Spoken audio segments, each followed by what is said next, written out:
If you want to see the world's worst U.S. Marshal meet up with the world's worst assassin, boy, do I have the movie for you. Here are my immediate thoughts on Flight Risk.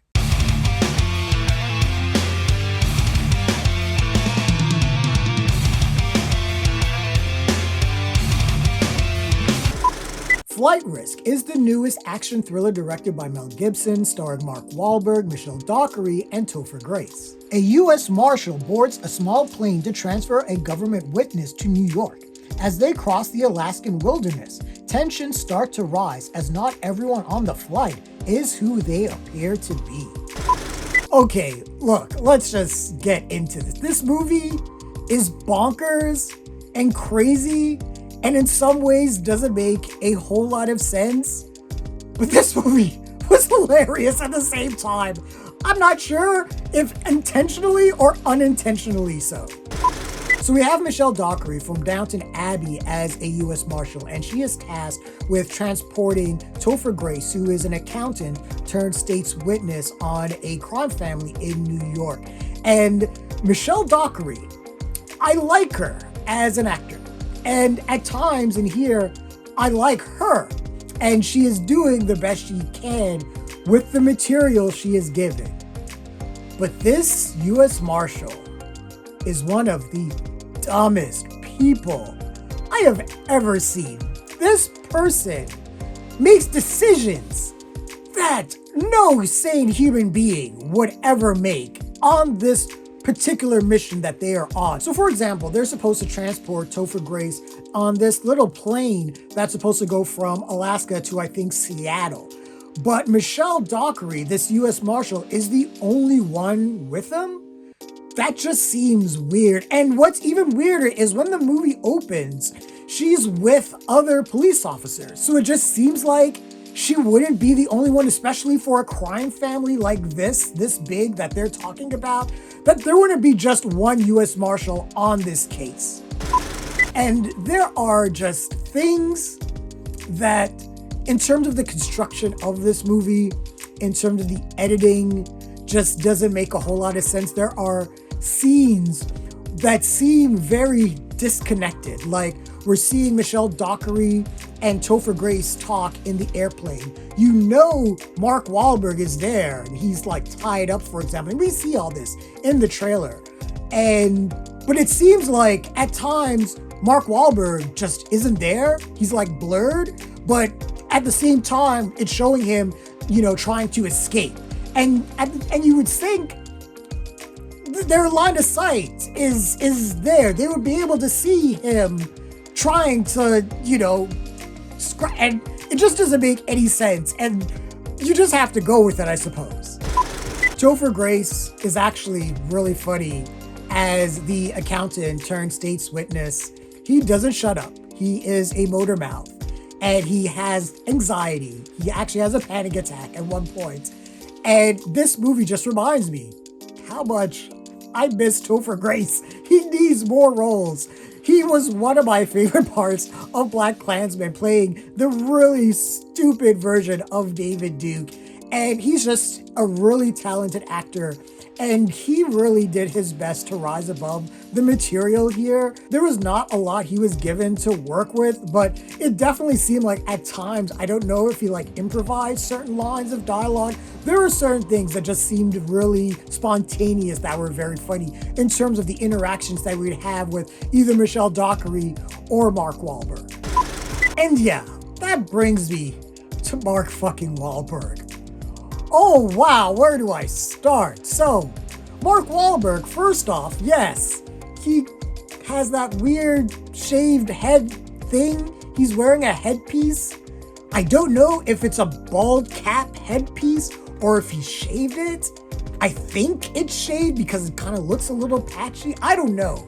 But that looks absolutely bonkers. And it goes with his absolutely bonkers performance. So when he's introduced, he comes in like he's from the deep south. He has his horrible southern accent. And we all know, knowing going into this movie that, yeah, he's the bad guy. So the southern accent is supposed to sound really bad. But then, when he gets out and he's discovered and we get the big melee and big fight and he gets tied up, his Boston accent comes out and he is still absolutely crazy. He calls Topher Grace's character a twink all the time for whatever reason. It seems like he's not afraid to die, but then he does say at one point he is afraid to die. He says he's not afraid of prison, but then at one point he does say, I'm never going back to prison. There's a lot of things that are going on. And then on top of all of this, Mark Wahlberg's character says, yeah, I'm an assassin, but I like doing this shit. I kill for free. I don't know of any type of assassins that actually do that. I'm not an assassin, but I'm pretty sure that if you're going to take someone's life, they're probably going to want to get paid for it. So, I don't know. And then there are other things in this movie that are just sort of weird. So, Leah Remini plays one of the U.S. Marshals that is helping Michelle Dockery, try to navigate this plane. And, she's also on the case of this crime family and knowing the background of Topher Grace and everything like that. And their relationship is weird because I guess Leah Remini's character got Michelle Dockery back in the field, even though she didn't want her back in the field or something. And then there's like this whole subplot of there's a leak and there's a mole, or is it Michelle Remini's character or is it not, and blah, blah, blah. And this movie is sort of predictable. You sort of see where things are going because there is another character that gets introduced at a certain point and you're like, okay, he shows up 2/3 of the way. Oh, he's the bad guy. And then this movie does something. I don't know what to say. I don't know if Mel Gibson is trying to make some sort of a social statement or if he just thought it would be funny. But after Michelle Dockery and Mark Wahlberg have this fight on the plane, the first fight that they have, and Michelle Dockery is able to restrain Mark Wahlberg, she gets on a satellite phone to Leah Remini's character, the U.S. Marshal character. And she's like, hey, I am flying this plane. I don't know what the fuck I'm doing. I need help. So she is forwarded to what amounts to an Indian call center.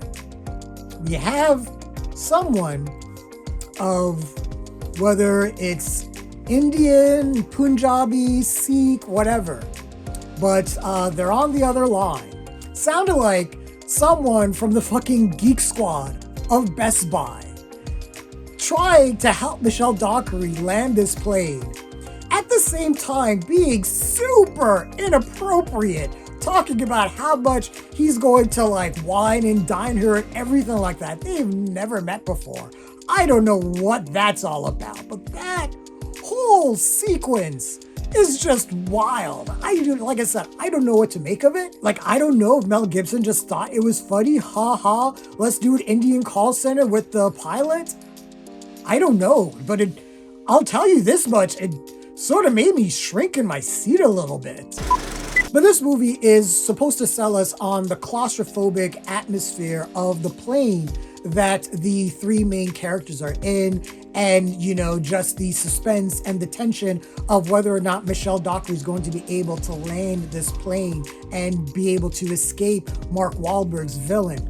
And, the suspense is sort of there. Like I said, it is predictable at times. There's not a whole lot you can do in this kind of space. You can only do so much. When you're flying a plane, you can say, oh, well, you're going to run out of fuel, or I don't know how to fly, or I'm going to crash. And I'm going to say this, there are 3 times this plane should have crashed and all these people died.